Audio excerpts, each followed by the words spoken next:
Yo, yo, yo. It is another episode of Flip Your 20 Friday, Pandemic Edition. So before we get started, as per usual, go ahead, subscribe, share. The whole purpose of doing these videos is to help as many people as possible take control of their life, live their best life, flip their 20, and do the best that they can. So today's topic is based on watching a few of my friends finish a marathon recently. So today we're going to talk about what is your mile 20? What is your mile 20 of your marathon? So typically the Buffalo Marathon is scheduled for Memorial Day weekend, the Sunday Memorial Day weekend. And historically, it is the first hottest day of the year. And it was interesting because this year we had a very mild winter. Spring was really cold and rainy. And as usual, the marathon day, although the marathon had been canceled, some people still ran it Saturday or Sunday. It was so hot. It's always like this. It's so hot. There's no time to acclimate. So one of my friends did it, and she's done a couple marathons before, and two of my friends was their first time. And gosh, I love going out and cheering that day. And I was like, there's no way I'm not cheering, like, especially when there's going to be no one else on the course. So it was great watching them go. And if you don't know anything about what mile 20 represents, that's typically when someone's running a marathon and they hit the wall. Like, you hit the wall of mental, physical, spiritual, like, exhaustion, you're destroyed.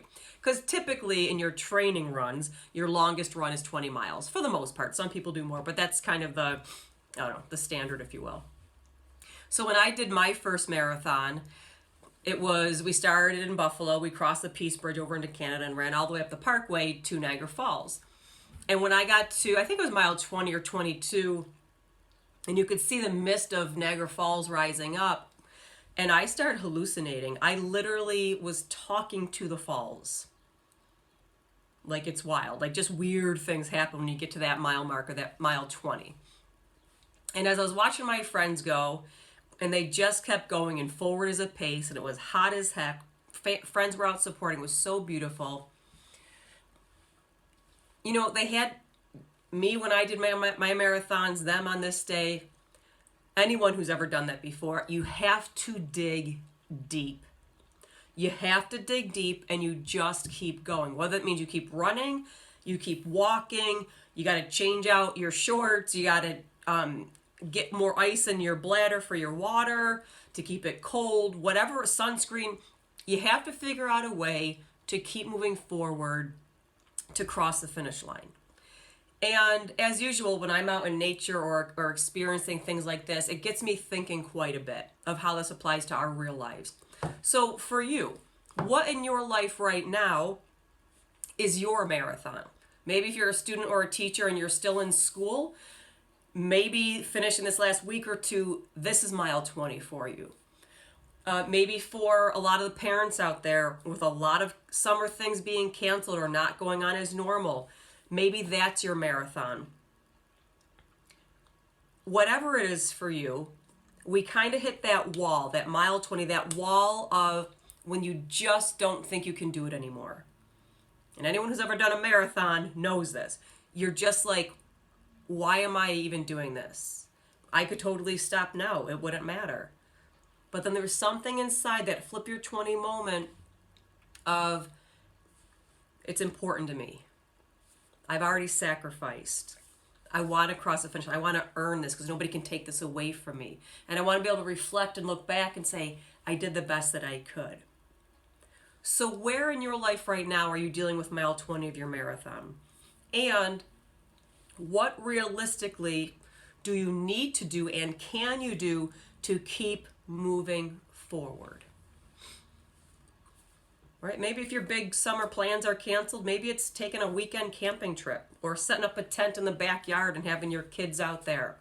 If you're a teacher and you're finishing up and my heart goes out to you, it's pushing through, get these last few lessons done, keep loving on your kids so you can cross the finish line, and please take a break after the school year is over. Please. But but whatever it is for you. Only you can choose what your marathon is and what mile 20 means to you. And just like any runner on that course, only you can keep making yourself go. Yes, there's fans, there's support, but you have to dig deep and see what is it that makes you tick to make you want to keep moving forward. Especially in the times that we're living in right now, with the pandemic, with all of the social injustice going on, with the protests and the riots and all the things right now. It is heavy. What are you doing to still move yourself forward even when it's hard and when you want to give up and you're exhausted and you feel like you just can't? Because the truth is you can.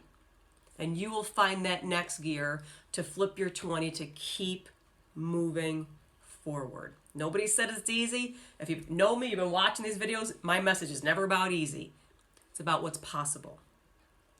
So please go and do what is possible for you to keep moving forward to get to your finish line. I hope this has been helpful to you. Please feel free to share, subscribe with anyone else who needs to hear this message. That's the whole purpose of doing these videos in the first place. Take care of yourself. Take care of each other. Flip your 20. Peace.